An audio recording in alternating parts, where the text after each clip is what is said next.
Boys and girls, it's been such a long time, hasn't it? I hope you're all staying healthy and safe out there. I just cannot wait to see you guys again next year. But until then, I guess we have these video lessons, and I hope you enjoy it because this week I have something very exciting for you. We are going to be making our very own carp kites out of a toilet paper roll, some string, paper, and colored pencils. Now, I wanted to talk to you a little bit about this holiday that these come from. It is called Children's Day, and it is based in Japan. So they celebrate Children's Day on May 5th every year, and they make these carp kites that are more like a windsock that are meant to symbolize growing up healthy and strong. And I think definitely in this time that we're facing, we definitely want all of you to grow up healthy and strong and happy. So without further ado, let's go ahead and start the project. Okay, so I've laid out all the materials we're going to need here. We're actually going to need 2 pieces of white paper, but I only put 1 down. We'll need pencils and colored pencils, our cardboard tube of course, some string, you could even use dental floss, scissors and glue, and a Sharpie. And I have a circle template here to make perfect circles and a ruler. The ruler might help you, but if you need to make a circle, you can just do your best.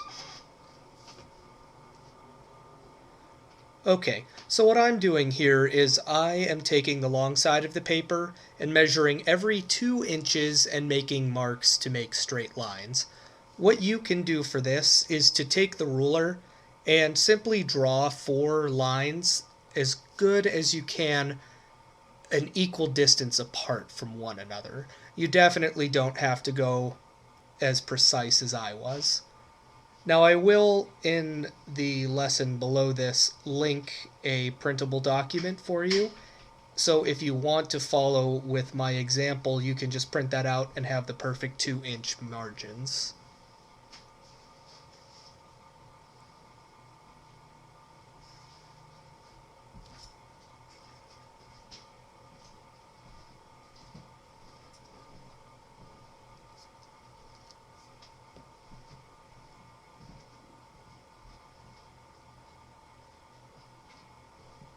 So you can see that I drew these lines. There is a little extra space at the end, but I have 5 equal rectangles to draw in, and we're going to do fish scales on this. So the fish scale here, I'm just going to show you really quickly, is just a little bump like that repeated. So we're just repeating that shape over and over.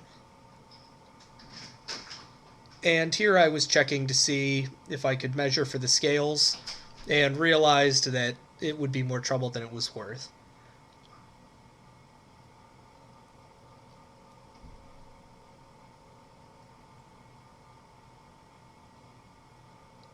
So it's like a bunch of smiley faces or frowny faces repeated over and over.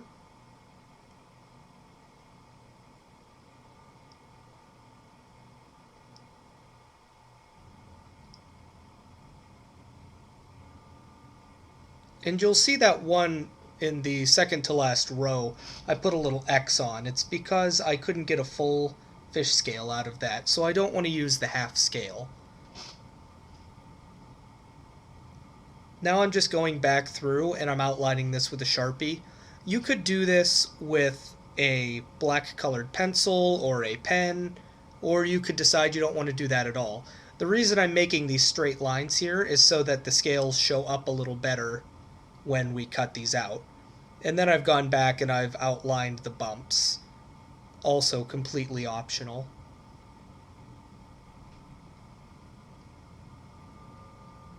So our next big step is going to be choosing the color, and we want to choose a pattern. And I know that everyone knows that a pattern is something that repeats over and over. So we want our colors to repeat. You could choose different colors for each scale and go red, yellow, blue, but I'm keeping all of the scales in my rows the same color, and I'm just going to alternate blue, orange, blue, orange, blue. So after I'm finished with this, I should have 3 rows of blue and 2 rows of orange.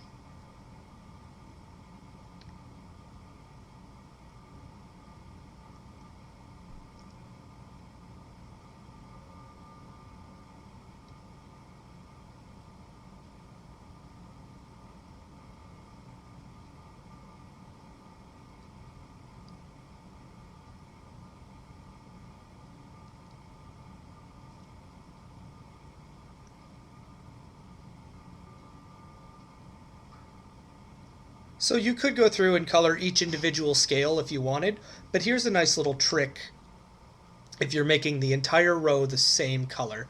I turned the paper sideways and I'm coloring across the paper, filling in that whole rectangle that I made. And I'm just being careful that I don't overlap and go into the next one because it's going to be a different color. And you'll see that this works a lot faster.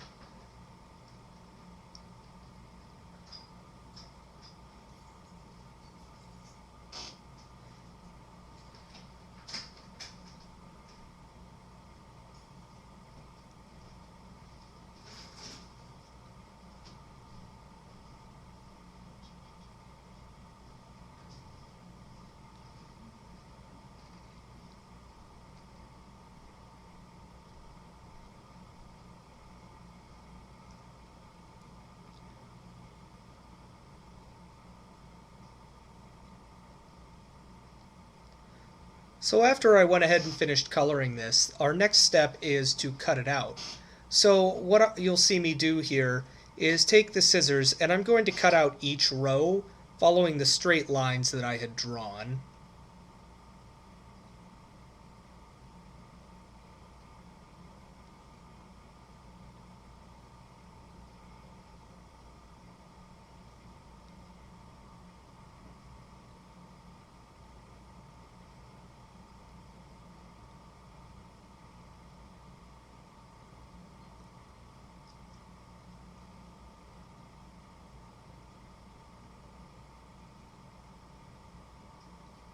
So there it is, my 3 piles of blue and 2 piles of orange.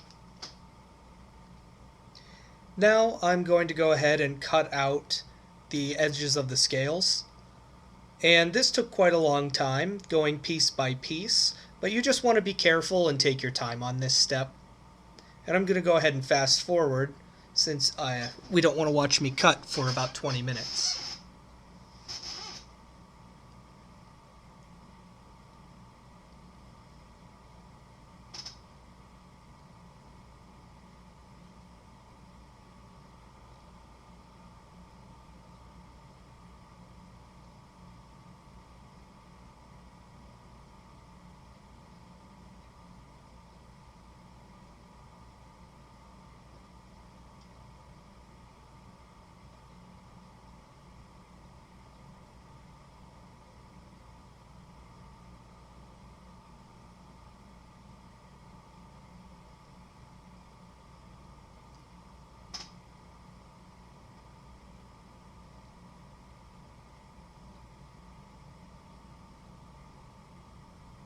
Okay, and you'll see that I'm going to cut that partial piece off.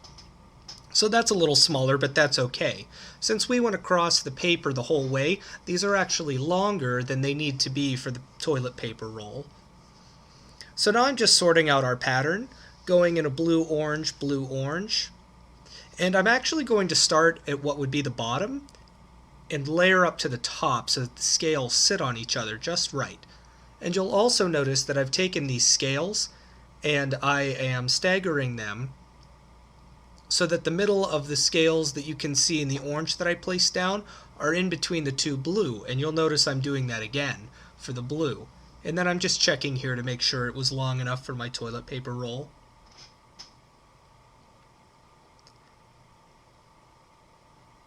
So now comes the time to glue it. Now something to know is that you'll see me do this in a moment. I had forgotten to wrap it around and make sure the length I needed to cut it to.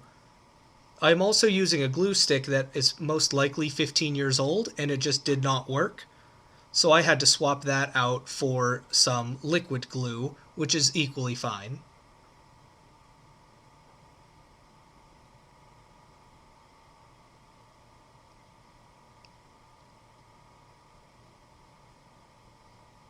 And then just remember, you only need a little bit.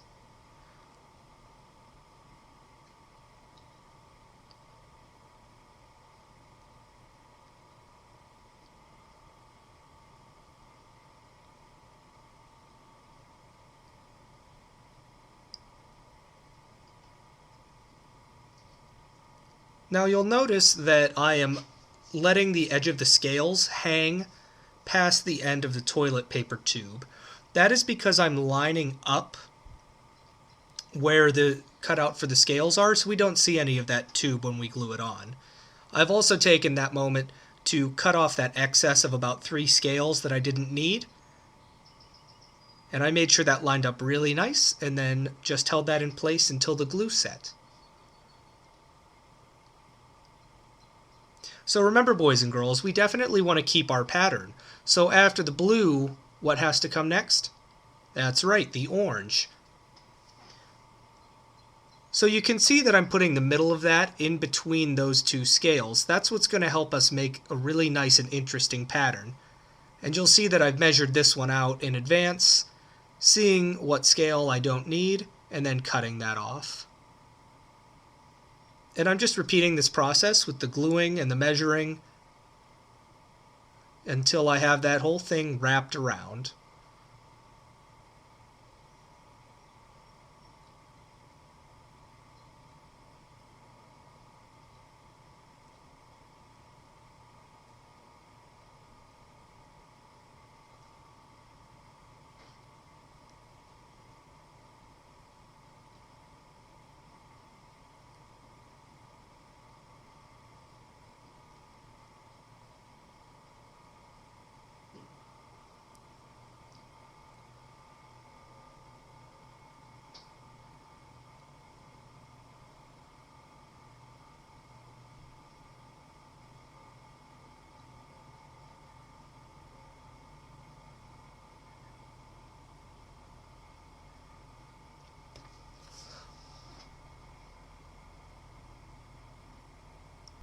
Okay, so that's the majority of our project done right there. Everything else that we're going to do are just the little tidbits that really make it shine.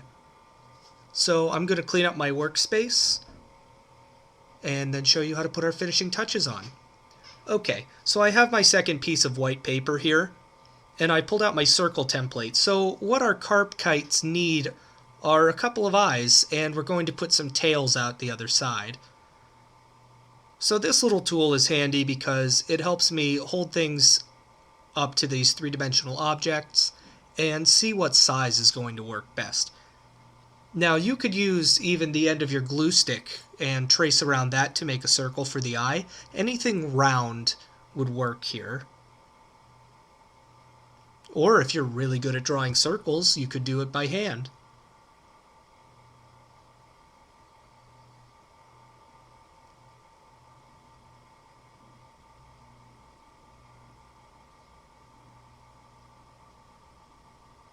So I'm going in with the marker and I'm tracing little highlights, and then I'm just going to color in the eyes. Now I made my eyes black. You can go ahead and color them any color you like.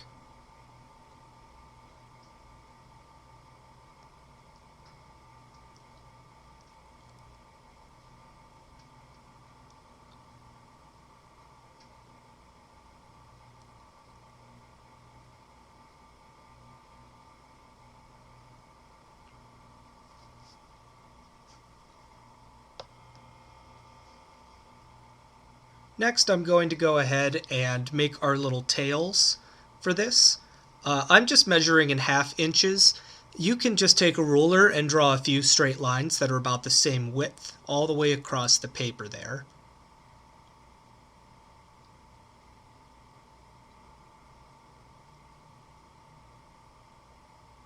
And then I'm just connecting my dots here. So that's left me with 4 tails. Now I'm following my pattern, so I'm going to color 2 of these blue and 2 of them orange. And when I glue them to the end of the kite, I'm going to alternate them so that it goes in a blue-orange pattern.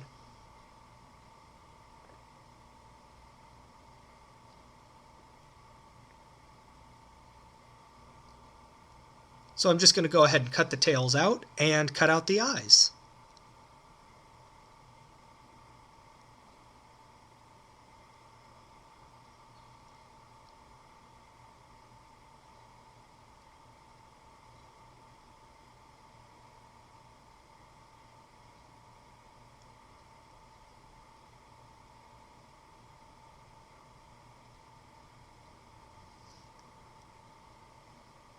Okay, so the eyes are going to go up toward the front, which is the part where the scales don't overlap. So I'm going to put it right about there.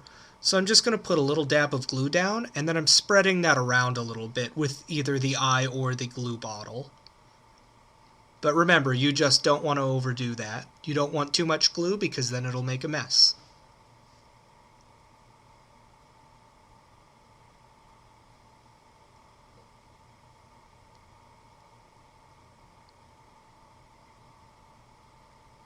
And I'm repeating it for the other side, putting on that eye and gluing it down. Now for the tails, I just put a little dot of glue on each one, and then I reached up inside the tube and I pressed and held in there until they stuck. And again, I'm doing the blue-orange pattern. So whatever pattern you have, you can go ahead and make that.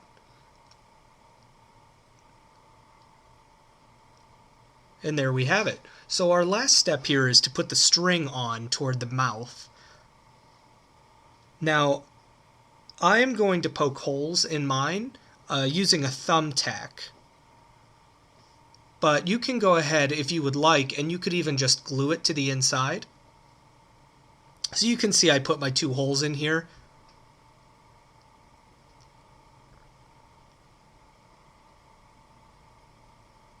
And I've also put a little glue on the end of the string to keep it from fraying and coming apart. So I'm just carefully going to thread that in there as best I can.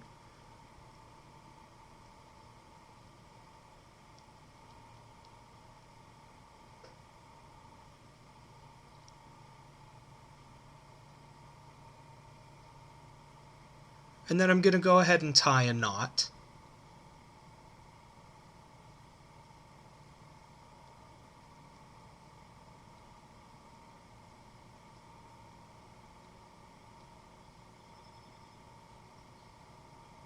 So I have a little excess string here.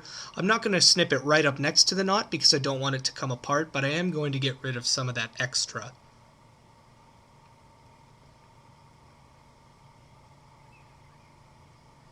And then I just put a little bit of glue on there just to help that all stick together.